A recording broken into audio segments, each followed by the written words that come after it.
আসসালামু আলাইকুম সুপ্রিয় দর্শক, সকলে কেমন আছেন? আলহামদুলিল্লাহ, আমিও ভালো আছি। প্রতিদিনের মতো আজকে আপনাদের সামনে হাজির হলাম একটা ছোট্ট ভিডিও নিয়ে। আজকের আমি শপিং ব্লগ নিয়ে আপনাদের সামনে হাজির হলাম।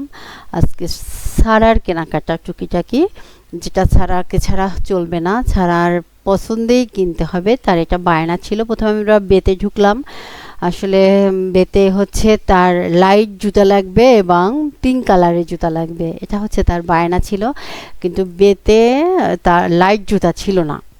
হ্যাঁ, আর কিছু নর্মাল কিছু জুতা ছিল, যেটা সারাকে আমি আগেই বে থেকে কিনে দেওয়া হয়েছিল। ওই ওই জুতাগুলো তো আর কিনে কোনো লাভ নেই। এই জন্য ওখান থেকে আমরা কিছুই কিনতে পারলাম না, বের হয়ে আসলাম। এরপরে এই যে আমরা বের হচ্ছি এখন। বাচ্চাদের নিয়ে বাইরে বের হওয়াটা বড়ই কষ্টের। এই যে আমরা রাজলক্ষ্মী, উত্তরা রাজলক্ষ্মীর ওভারব্রিজের নিচের এই ফুটেজগুলো দেখুন। রাস্তার পাশে দোকান, তাও প্রচণ্ড পরিমাণে ভিড়। আর কি বলবো যে গত শুক্রবারে আমি এবং ওর বাবা বের হয়েছিলাম। ওদিন তো ভিডিও করতেই পারিনি, মানে এত ভিড় এত ভিড়। হালকা কিছু ভিডিও করেছিলাম, এটা আর একদিন নিয়ে আসবো। এই যে দেখুন দেশীয় কিছু ফল, এই যে আপনারা চিনেন এই ফলগুলো। এই যে এই সাইজের ফলটা কি বলুন তো? হ্যাঁ, এই সাইজের ফলটা হচ্ছে বেত ফল। আর এই ফলগুলো কি বলতে পারেন? দেখুন, মানে এখানে এই যে উত্তরা রাজলক্ষ্মীতে আপনার সব ধরনের ফল পাওয়া যায়। আর এটা আমার খুব ভালো লাগে। আমি ওখানে গেলেই আমি কিছু না কিছু ফল, দেশীয় ফল কিনে নিয়ে আসি, আমার খুব ভালো লাগে। তবে আজকে যে বেত ফুলগুলো দেখলাম, এগুলো খেতে একদম ভালো লাগবে না, কারণ একদমই ছোট। এই যে রাজলক্ষ্মী কমপ্লেক্স সুন্দর করে সাজানো হয়েছে। তবে আমরা এখন ওভারব্রিজ থেকে নেমে রাজলক্ষ্মী কমপ্লেক্সের সামনে থেকে আমরা গিয়ে আলাউদ্দিন টাওয়ারে যাব, যেহেতু আলাউদ্দিন টাওয়ারে বাচ্চাদের মানে জুতার অনেক কালেকশন আছে। ওইটা আমরা আগে দেখব, ওখান থেকে হলে আমরা ওখান থেকেই নিব। ওর বাবা তো একদম ঘুরতে চায় না, আর সারাকে নিয়ে ঘোরা তো সে মানে মহা মুশকিল। হ্যাঁ, এই যে আসলেই বাচ্চাদের নিয়ে বের হওয়াটা বড় কষ্টের। এমনিতেই রোজা রেখে বাইরে বের হওয়াটা কষ্টের, আর প্রচণ্ড গরম। তবে এই শপিং কমপ্লেক্সগুলোতে ঢুকলে, এসি মার্কেট তো, একটু কষ্টটা কম হয়। কিন্তু এখান থেকে বের হওয়া বা ঢোকার আগের যে যন্ত্রণাটা, এটা সহ্য করাটা অনেক টাফ। এই যে দেখেন চলন্ত সেতে বাচ্চারা কত আনন্দ করছে, কি খুশি এক একটা বাচ্চা। এই যে আমার সারা আবার পিছনে ফিরে তাকাচ্ছে, দেখছে যে আসলে আমি খিদে চললাম। প্রথমে একটু ভয় ভয় পাচ্ছিল, ওর বাবা যখন বলল, ওকে বুঝিয়ে বলল, তখন সে খুব মজা নিচ্ছিল। তো জুতার শপটা হচ্ছে পঞ্চম তলায়। আমরা একে একে আস্তে আস্তে পঞ্চম তলার দিকে যাব। যেহেতু ছোট বাচ্চা, তার পায়ের মার আমার সারার মানে বয়স অনুযায়ী তার পায়ের মাপটা একটু নিয়ে সমস্যা হয়। আর অনেক দোকানে ঘোরা হয় অনেক সময় জুতা কেনার জন্য, কিন্তু দেখা যায় ওর মাপে, মানে পছন্দনীয় জুতাগুলো ওর মাপে পাওয়াটা বড় মুশকিল। এই যে গত কিছুদিন আগে আমি অ্যাপেক্স থেকে ওর পায়ে যে সুজোড়া আমি কিনে দিয়েছিলাম, তা অনেক দিন ঘুরতে হয়েছে আমাকে, ঘুরে ঘুরে ওই জুতাটা নিতে হয়েছে। কারণ আরও অন্য জুতাগুলো পছন্দ হয়েছিল, সেগুলো আমি নিতে পারিনি ওর পায়ের মাপের কারণে। এই যে দেখুন অনেক কালেকশন আছে, ঈদের কালেকশনে ভরপুর, মানুষও ভরপুর, একদম জমজমাট মার্কেট। আমরা উঠছি, আমরা এখনও উঠে পারিনি পঞ্চম তলা পর্যন্ত। এই যে দেখুন কি খুশি, একদম মানে বাবাকে এটা ওটা প্রশ্ন করছে। হ্যাঁ, সে প্রচণ্ড পরিমাণে খুশি, খুব খুশি সে। তো যেদিন শাড়ির কালেকশন, তারপরে ওড়না, হিজাব, বোরখা, অনেক কিছু আছে। আপনারা চলে আসতে পারেন উত্তরা রাজলক্ষ্মী কমপ্লেক্সের পিছনে আলাউদ্দিন টাওয়ারে। পুরোটা জুড়েই হচ্ছে মার্কেট, এবং এখানে অনেকগুলো মার্কেট রয়েছে। হ্যাঁ, কুশল সেন্টারে মার্কেট, যে আমরা জুতার দোকানে ঢুকলাম।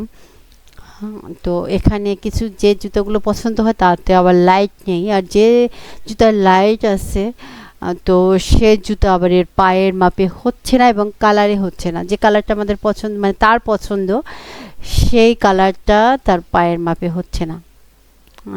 যে হোয়াইট কালারটা তার পায়ের মাপে হয়েছিল, কিন্তু সে হোয়াইট নেবে না, সে তার পিঙ্কি লাগবে এবং তার লাইট জুতা লাগবে। আসলে বাচ্চারা তো এমনই, অল্পতেই খুশি, আবার তার যেটা পছন্দ সেটাই দরকার, অন্যটা নিলে হবে না। অন্য যদি কোনো কিছু কিনে দেয়, ওর বাবা চেয়েছিল যে লোফার কিনে দিতে, কিন্তু কাজ হবে না। হ্যাঁ, তো অন্য কোনো কিছু কিনে দিলে তার মাথা থেকে যায় না। আমি অনেকবার যে কোনো খেলনা ও চেয়েছে, হয়তো বা ওটা পাইনি, অন্য কোনো খেলনা ওকে কিনে দিয়েছি, কিন্তু সে তার মাথা থেকে যায় না, সে ঘুরে ওইটা নিয়ে খেলছে, কিন্তু ঘুরে ফিরে তার ওইটাই লাগবে। হুম, ওটাই লাগবে। এই জন্য এই যে দেখুন, এক এক করে এক একটা জুতা ওকে পরাচ্ছে, কিন্তু মানে বেশি হচ্ছে একটু হালকা কালার, কিন্তু তার সেটা না, আমি এটা নিব না, এটা নিব না। হ্যাঁ, এরপরে আমরা ওখান থেকে আমি অনেকগুলো পুরো দোকানগুলো মানে মার্কেটটা ঘুরলাম, আলাউদ্দিন টাওয়ারের ওখানে হয়নি। এরপরে আমরা ওখান থেকে বের হয়ে চলে আসলাম। এই যে এখন আমি রাজলক্ষ্মী কমপ্লেক্সে ঢুকলাম, ঢুকে সে ওই জুতাটা ধরেছে এবং এটাই তার লাগবে। আমার অবশ্য অন্য একটা জুতা পছন্দ হয়েছিল, কিন্তু হবে না, তার এটা লাগবে, এটা তার পছন্দ হয়েছে।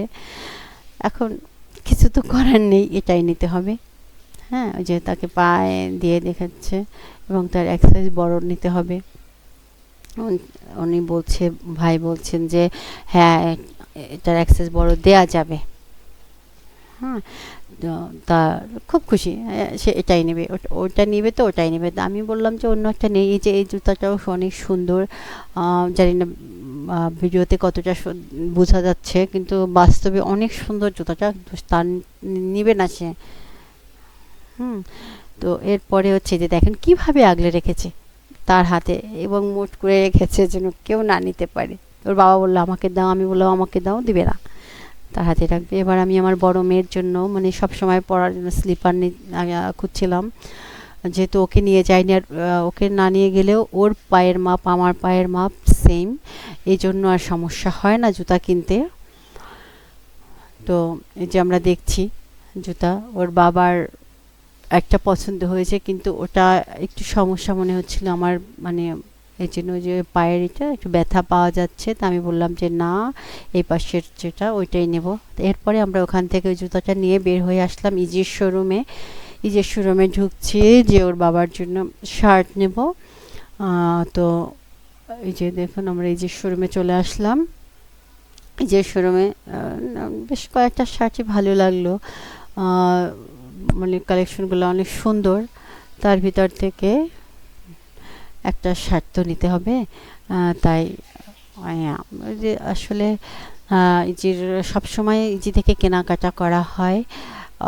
আমি যখন খুলনাতে ছিলাম তখনও হচ্ছে আমি ইজি থেকেই, ওর বাবা সবসময় কিনতো, আমিও কিনতাম করে। আর ঢাকাতে আসার পরও ইজি থেকেই কেনাকাটা করা হয় ওর বাবার জিনিসগুলো, বাবার শার্ট গেঞ্জি এগুলো যে দেখে কিনে। এই শার্টটা তার পছন্দ হয়েছে, ওটাই নিয়ে নিলাম আমরা। এরপর আমরা ওখান থেকে এ করে আমরা বের হয়ে চলে আসলাম। এই যে এই শার্টটা, বাসায় চলে আসলাম। এত গরম, প্রচণ্ড গরমে মানে এত কষ্ট হচ্ছিল যা বলার মতো না, মনে হচ্ছে যে একদম অনেক পানি খাবো, কিন্তু রোজা রেখে তো আর পানি খাওয়া যাবে। যে বাসায় চলে আসলাম, এই জুতোটা নিয়েছি আমার বড় মেয়ে অর্থির জন্য, আর ছাড়ার জন্য আরও টুকিটাকি কিছু কেনা হয়েছে যেগুলো ভিডিও করা হয়নি, কারণ প্রচণ্ড ভিড়ে ভিডিও করার সুযোগই ছিল না কোনো। হ্যাঁ, আর শুক্রবারের ভিডিওটা নিয়ে অন্য একদিন চলে আসবো আপনাদের সামনে। প্রতিদিনের ঈদের কেনাকাটা বা প্রতিদিনের কার্যক্রম আসলে সব কিছু সবসময় দেখানো সম্ভব হয়ে ওঠে না। প্রতিদিন আমাদের তো অনেক কিছুই করতে হয়, তাই না? তো ভালো থাকবেন সকলে, আমার জন্য দোয়া করবেন, আমাকে ভালোবাসা দিবেন আমার চ্যানেলের সাথে। আর যারা ফেসবুক থেকে দেখছেন তারা ফলো দিবেন, লাইক কমেন্ট করবেন, এবং যারা ইউটিউব চ্যানেল থেকে দেখছেন তারা সাবস্ক্রাইব করবেন, লাইক দিবেন, কমেন্ট করবেন। ধন্যবাদ সকলকে, ভালোবাসা রইল সবার জন্য। আসসালামু আলাইকুম, ঈদ মোবারক, অগ্রিম ঈদ মোবারক আপনাদের সবার জন্য।